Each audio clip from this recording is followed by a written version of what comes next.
hubo 236,000 amparos, ¿no? Que la gran mayoría se perdieron, porque cuando el Estado no tiene la razón, suele aplicar las razones de Estado, que ese es otro tema. Pero fíjense cómo de un universo de 2 millones pelearon 1,250,000.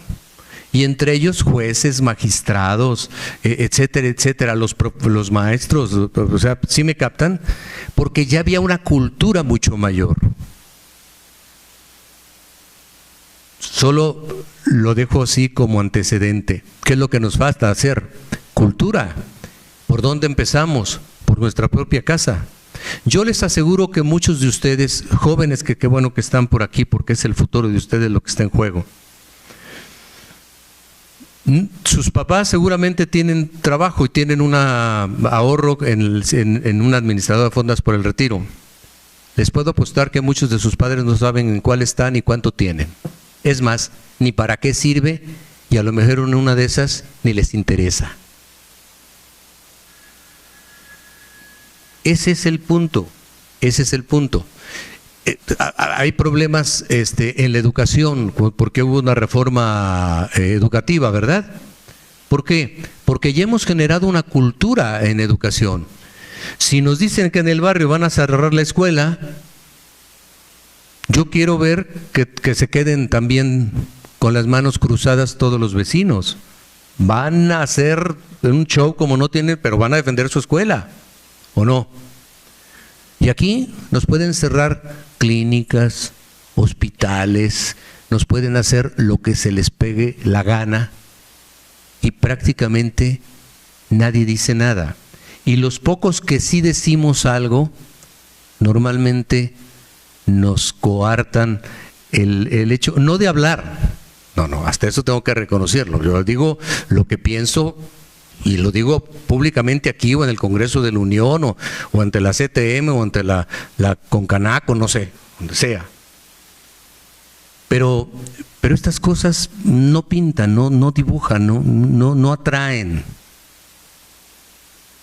Cuando los medios de comunicación me han entrevistado para ver, ¿se privatiza o no? Quieren que les dé la nota, no la noticia.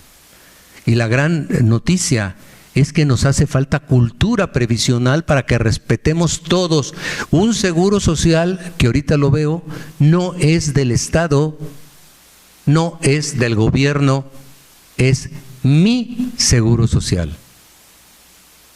Nuestro seguro social. Y voy a un tercer tramo. A ver. A partir del 10 de junio del 2011 que se publicó en el Diario Oficial de la Federación la reforma al artículo 1 constitucional, se establecieron en México, no por gusto, sino por condena de la Corte Interamericana de los Derechos Humanos en un mítico caso de un señor Rosendo Radilla Pacheco contra el Estado mexicano, o más bien la familia de Rosendo Radilla Pacheco contra el Estado mexicano.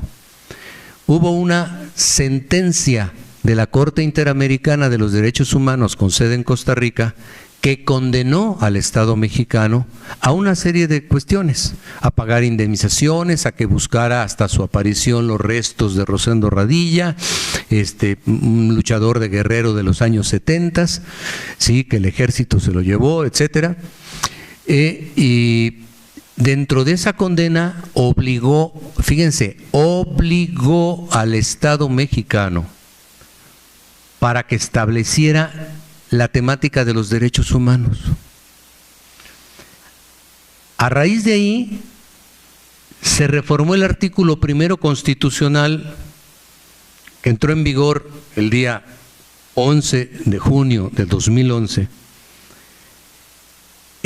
adicionándose 3 párrafos al artículo 1 que enseguida les voy a leer. Pero quiero que lo leamos y lo entendamos. Porque en esta era del conocimiento conocemos mucho, tenemos acceso a través del Dios Google, inmediatamente saco cuestiones yo aquí, ¿no? Ok, pero no terminamos de comprender las cosas. porque sobresaturados de información nos perdemos en esa información. Y yo les digo así, conocer no es comprender, no es sinónimo de comprender. Un ejemplo lo dejará clarísimo a todos. Yo conozco a mi mujer desde hace 40 años, pero todavía no la comprendo. Y ella tampoco me comprende a mí. Por eso es que todavía no terminamos de comprender cuál es el cambio y el porqué de esa serie de reformas estructurales, hasta tal punto que, y aquí tengo a profesores también aquí del Centro Universitario de Ciencias Sociales y Humanidades, ¿por qué estamos ahorita batallando por crear un plan de estudios 25? Porque ya van 25 planes más, todas las reformas que ha habido y mejoramiento que a otros anteriores, porque el derecho es tan evolutivo que no es el mismo de los del principio de del siglo XX o después de la Revolución en fin, o sea, ha venido cambiando y estamos en el Plan 25 cuyo eje rector son los derechos humanos. Vamos a ver si esto les motiva a ustedes a entender un punto que les quiero yo dejar plenamente marcado para que entonces ya podamos hablar de si se privatiza o no la seguridad social o el seguro social. Constitución Política de los Estados Unidos Mexicanos, título primero, capítulo primero de los derechos humanos y sus garantías. Artículo primero, primer párrafo. En los Estados Unidos Mexicanos, todas las personas gozarán de los derechos humanos reconocidas en esta Constitución y en los tratados internacionales de los que el Estado mexicano sea parte, así como de las garantías para su protección, cuyo ejercicio no podrá restringirse ni suspenderse salvo en los casos y bajo las condiciones que esta Constitución establece. ¿Cuál es la única causa realmente para suspender o restringirlos? Que México entra en guerra.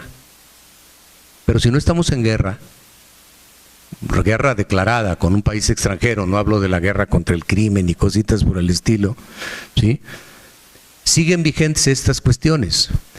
Los derechos humanos emanados de la propia Constitución y los tratados internacionales. No es o, no, es y. Y sin embargo hay tesis de jurisprudencia de la Suprema Corte de Justicia de la Nación, en donde se ha interpretado este artículo primero y se ha dicho: los tratados internacionales que México signe son de diversos tipos, pero los de derechos humanos están al mismo nivel que la Constitución, como si dijera en la propia Constitución esos derechos. Y ocurre que son cientos de tratados internacionales los que México ha firmado en materia de derechos humanos. ¿Por qué no los conocemos, ni los juristas? Porque hemos pensado siempre que el derecho nacional está por encima del internacional. Y a raíz de este cambio de paradigma jurídico, todo cambió. Están por encima de todas las legislaciones, de la Ley General de Salud, o de la Ley del Seguro Social, o de la Ley del ISSSTE, o la del Infonavit, o de la Ley Federal del Trabajo, los tratados internacionales en materia de derechos humanos. Y voy que eso no lo sabían. Aquí traigo documentos, digo, porque la verdad es que creo que merece la pena que ustedes lo conozcan. ¿Qué es lo que tendríamos que hacer? Defendernos. Pero voy al segundo párrafo. Quiero nada más decir, ¿se entendió clarito lo que dije? Si la Constitución no lo dice, busquemos en los tratados internacionales de derechos humanos. Déjenme ver si tengo aquí alguno de los listados. Pero bueno, ¿han oído hablar del convenio 102 de la OIT? Norma mínima de seguridad social. Pues esa norma mínima está incluso por encima de la ley del Seguro Social. Y jamás he visto un juicio de alguien que haya citado el convenio 102 de la OIT. No, el texto, para leerlo, aquí nos llevamos todo este tema, aquí viene. Es norma mínima de seguridad social, convenio sobre seguridad social, norma mínima, data de 1952.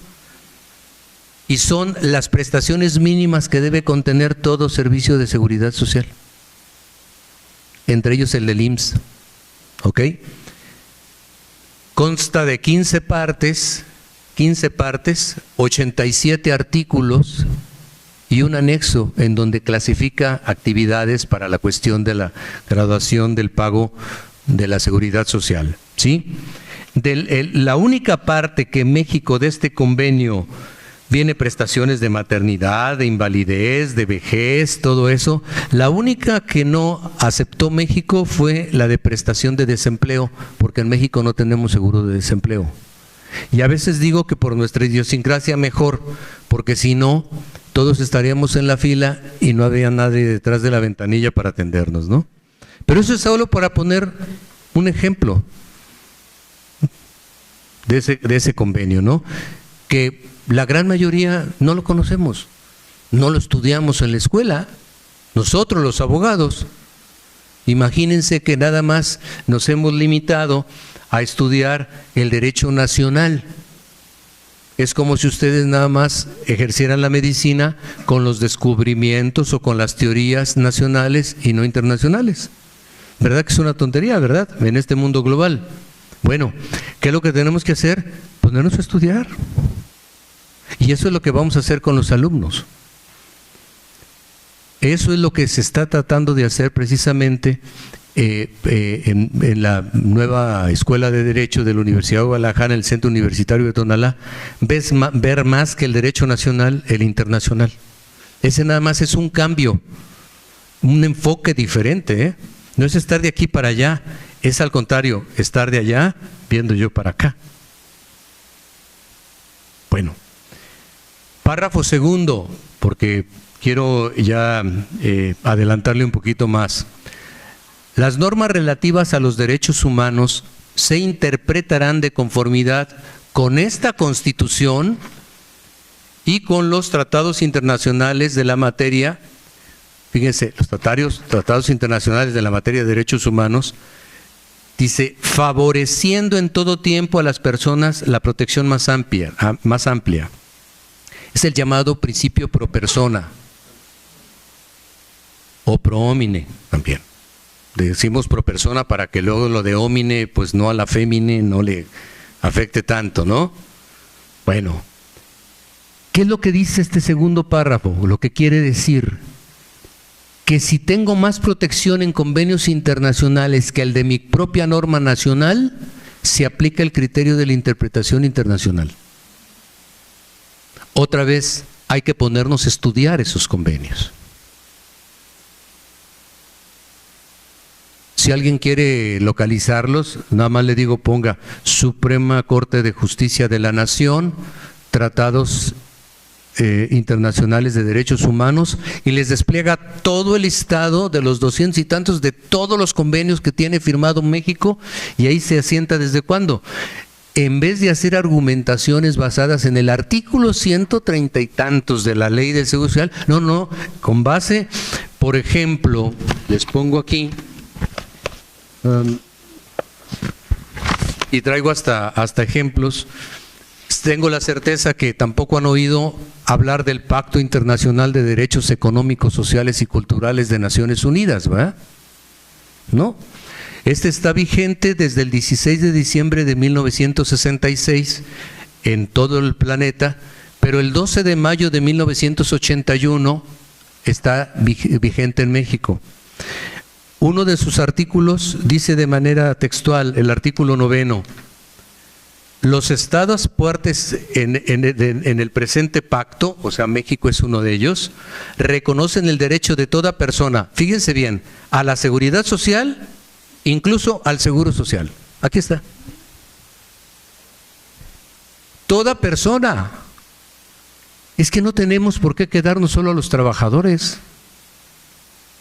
Y aquí distingue seguridad social de seguro social. La seguridad social es un concepto, digamos, utópico, algo que se puede alcanzar, se puede lograr, es como una aspiración. El seguro social es el instrumento para alcanzar esa aspiración. Y no confundamos la parte con el todo, o el instrumento con el producto. No sé si les va quedando claro. Esto, ¿desde cuándo existe esa diferencia? Pues realmente desde 1944. Y nosotros nos quedamos en nuestro seguro social. Y les digo una cosa, cuando uno investiga, ¿cuántos seguros sociales tenemos en México? ¿Alguien me responde, porfis?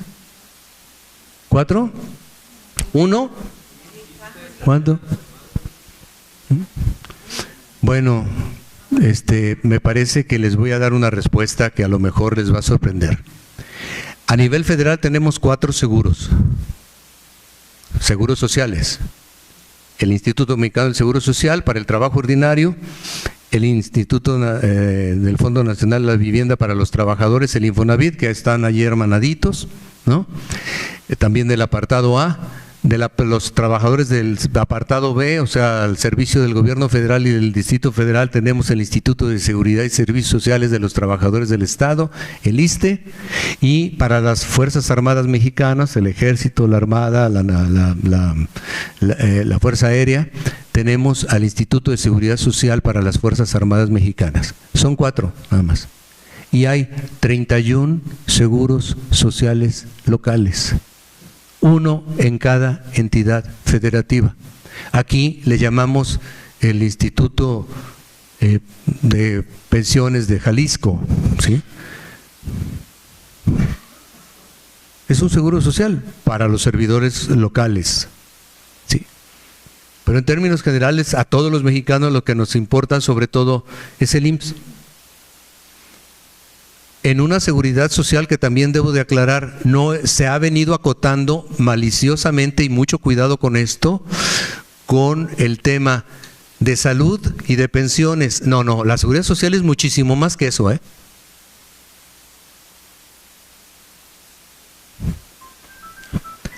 A ver, hay aquí también un tema que es importante, que tengo que manejar acerca de este pacto internacional. Hay 2 tesis que quiero mencionarles, tesis de criterios de jurisprudencia de la Suprema Corte. Aquí tengo una en materia de salud y otra que también me parece que tienen ustedes que conocerla. La tesis fue dictada el 15 de octubre de 2014. Dice: derechos económicos, sociales y culturales. Se refiere a este pacto, ¿sí? Cuando el Estado aduce que existe una carencia presupuestaria para su realización, debe acreditarlo. O sea, si el Estado dice que no tiene dinero para pagarnos una enfermedad catastrófica, debe de probarlo. Y se aplica este convenio y este pacto por sobre la ley del Seguro Social. Debe de acreditarlo en juicio. Aquí el punto es, ¿cómo puedo yo acreditar en juicio un hecho negativo? Que no tengo. Pues no lo sé. Es una especie de carga diabólica, carga probatoria diabólica. Pero si el Estado nos aduce que no tiene para pagar nuestros servicios o nuestras pensiones, de todas maneras debe acreditarlo. Y yo creo que no lo va a acreditar. Pero lo que más les interesa a ustedes, el otro tema dice salud, derecho al nivel más alto posible. Este puede comprender obligaciones inmediatas, así como de cumplimiento progresivo. En lo que más me interesa, dice, en esa lógica, teniendo como referente el derecho de toda persona al disfrute del más alto nivel posible de salud física y mental contenido en el artículo 12 del citado pacto, de este mismo pacto que les hablé yo de Internacional de Derechos Económicos, Sociales y Culturales, ¿sí?, del citado pacto, se impone al Estado mexicano, por una parte, la obligación inmediata de asegurar a las personas al menos un nivel esencial del derecho a la salud, Y por otra, una de cumplimiento progresivo consistente en lograr su pleno ejercicio por todos los medios apropiados hasta el máximo de los recursos de que disponga. De ahí que se configurará una violación directa a las obligaciones del pacto cuando, entre otras cuestiones, el Estado mexicano no adopte medidas apropiadas de carácter legislativo, administrativo, presupuestario, judicial o de otra índole para dar plena efectividad al derecho de salud indicado. ¿De dónde vas a sacar, papito IMSS? No sé, pero tendrás que sacar. ¿En dónde está la diferencia en que yo argumente esto? Y hay precedentes de nuestra Suprema Corte por ese lado. Aquí les puedo dejar una copia, si gustan, sacamos una copia de esto, ¿no? Ok. Y me voy ya nada más para ya no seguir poniendo ejemplos por razones de tiempo, voy a irme ya a terminar con el párrafo tercero del artículo primero constitucional, que para mí es el clave de todo. El párrafo matón, esto que vamos a poner con negritas, con cursivas, con mayúsculas, con letra Arial 18, no sé. Pero es lo que nos da la clave de la solución ante una eventual privatización de la seguridad social, ¿sí? Dice aquí, fíjense bien, todas las autoridades, todas, todo lo que pueda llamarse autoridad, en el ámbito de sus competencias, o sea, a nivel federal, a nivel local, a nivel municipal, hablamos de todas, tienen la obligación de promover, respetar, proteger y garantizar los derechos humanos de conformidad con los principios de universalidad, todos, interdependencia, indivisibilidad y progresividad. O sea, interdependencia, o sea, cada uno, pero todo en conjunto. Indivisibles, no, oye, pero yo te respeté 18, ¿no? Pero si son 30, pues no más 12, pues es que ya ganaste 60 y 40. No, es indivisible, no me los puedes dividir, ¿sí me captas? Y es progresividad, o sea, si hoy tengo un nivel, tienes que apostar a que mañana exista otro nivel mayor. Y termina, en consecuencia, el Estado, o sea, el Estado con E mayúscula, el Estado mexicano, deberá prevenir, investigar, sancionar, y fíjense esta palabra por piedad, y reparar las violaciones a los derechos humanos en los términos que establezca la ley. De lo cual Ángel Guillermo Ruiz Moreno colige. A ver, yo voy al IMSS, ya soy pensionado del IMSS, sí, efectivamente lo soy, tengo una pensión de 3,500 pesos como cesantía en edad avanzada. Ok, bueno, la vida es así, ¿no? ¿Qué voy a deponer? Y necesito una atención médica urgente, quirúrgica, alguna cuestión de farmacéutica, que me cambien de medicamento, porque como diabético y hipermenso que soy, digo hipertenso, bueno, sí, ya no me hacen efecto los captopriles o no me hace la glibenclamida, ¿no? Entonces ya necesito un avión, ¿no? Un poquito mejor. La pregunta es, me dicen, pues no, en el cuadro básico no hay. Pues consíguelo.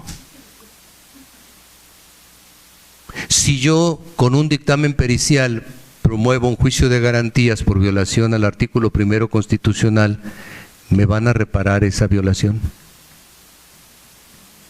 ¿Por qué? Porque voy a decir, yo necesito, no sé, el Hanumet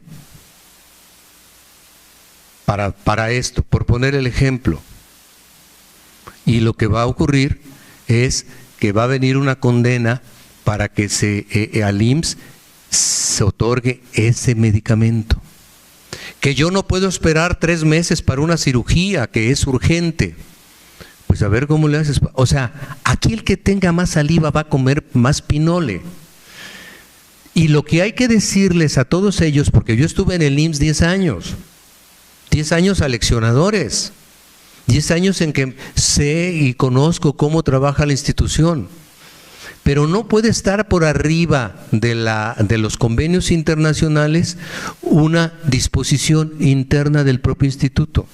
Un instituto que además cambió su faceta social por la careta del ente más efectivo en cuestión de cobros de todo el país.